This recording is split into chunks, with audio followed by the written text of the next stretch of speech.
So, Unreal Engine 5 got announced over the last week. For those unfamiliar with what an engine is, it's basically a core.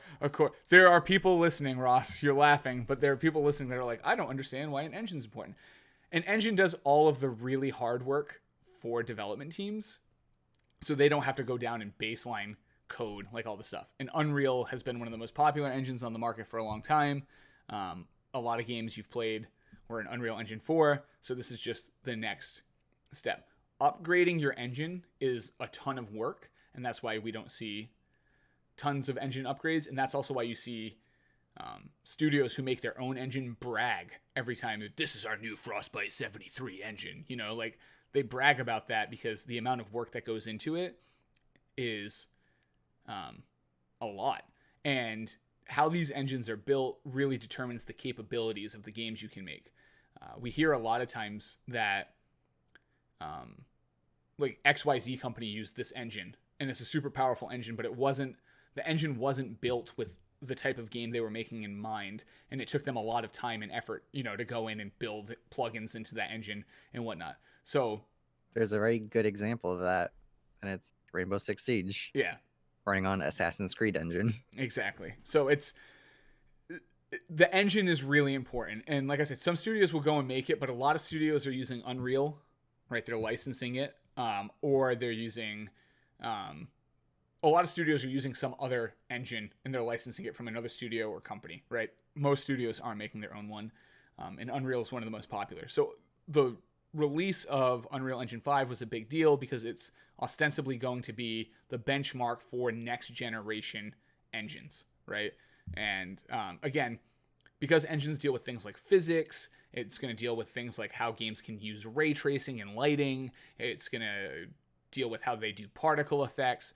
It's going to really put developers into that box of what they can do. It's important that the engine is built with the architecture of the system in mind, right? And so that's really what happened here. Is this was a huge collaboration between Sony and Epic, and they worked together to basically make the perfect air quotes engine for next generation games. How much of that is true? Only time will tell, but it is exciting.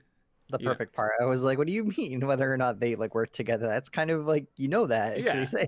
Yeah, they say it right in the press release. Okay, so, you know, but whether or not it's going to work and be, you know, the end all be all engine for next gen, it's just going to take time, right?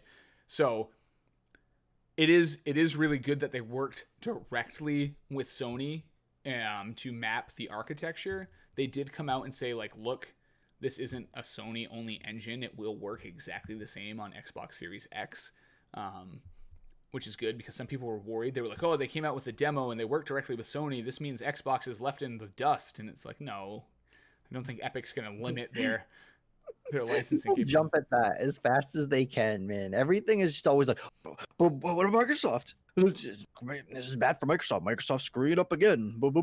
It's like, chill. They just want a console war. You know, they're like, another one for Sony. It's a win for Sony.